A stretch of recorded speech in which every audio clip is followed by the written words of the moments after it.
I'm encouraged to see that you are doing the same thing Yeah. and able to see that. And so I want to know about when you went from the height of all heights, you're winning every award, you're the top player, one of the top players in college, people know you, to going on a team where now the coach says basically, you know, we have 11 players that are better than you. You play 1 minute the whole year.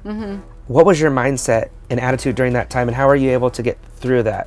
Go from here to be like, oh, you're not even playing. Well, I knew like going into the pros, it was going to be a whole nother like level, you know, like you watching these, you know, the girls on the national team, you know, growing up and stuff like that. It's just a whole nother level. And so I knew it wasn't going to be easy, and I had no expectations. Like I wasn't like I deserved to start. I just knew that what I was good at was working very hard and being a great teammate. Yeah. And I was always a very like motivating person, like you got this, like.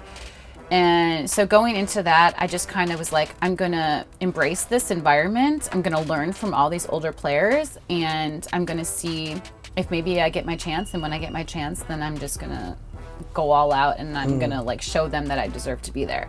It was never an expectation that like, oh, you have to play me. It was never that, which I think hurts some people that do have that. So I was never that. I was always just a very hardworking player. So I went in there every day, was early to practice, would do extra work on the side.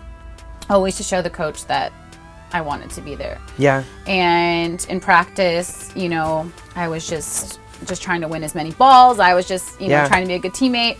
And because I knew that my time was going to come. And then it didn't come. And I was like, okay. You know, like, I think I deserve like a chance maybe, but maybe it's not with this team. Yeah. And that's okay. Like different coaches see different things, you know, and different teams have different needs.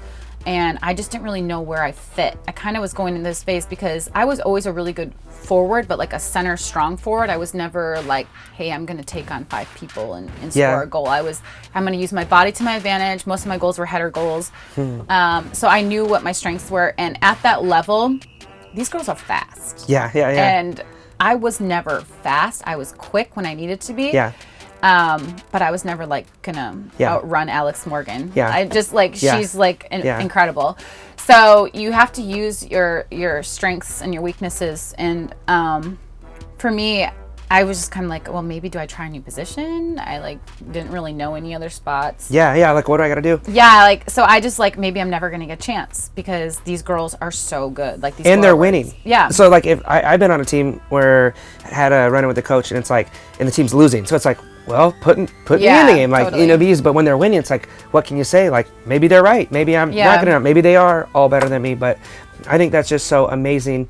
And what I like about your story is a lot of the stories that you hear, and a lot of people that go and do speaking and these things is like, I went and I fell off the deep end with drugs, or I, you know, got the DUI and killed someone and had to go to jail and went to prison. And it's like this, they did the wrong things. Yeah. And I relate to you in that way. If in order for me to ever even have a shot at anything I ever wanted to do, I always had to do everything right, all the little things. I had to put in the extra work, had to get the good grades, had to overcome to even have a chance. Yeah. And that's why I love that about you, is that you are, because I mean, especially as an athlete, with, you know, you have to have confidence, you have to have a little bit of an ego and a little bit of a hubris, but to be like, yo, I'm the low lady on the totem pole, and I'm gonna hustle. I'm gonna show up early. I'm not gonna get down on myself. And I'm sure there were some moments throughout that time where it was frustration. There's no way there couldn't have not been. A lot of crying moments. Yeah, but sure. to always show up, and I think that's a beautiful thing about your story is the work ethic, and that's something that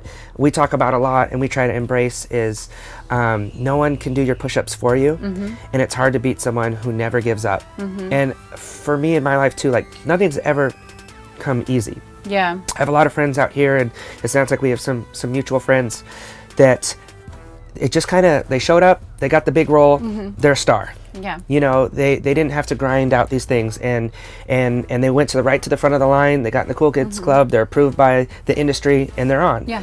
Where for me it's been like the same as my sports career, is like, oh, you're going to be small. Okay, well, you better learn to be faster and smarter and learn how to use your body. Okay, I got to overcome that. But all those lessons set me up, I think, for success ultimately in life.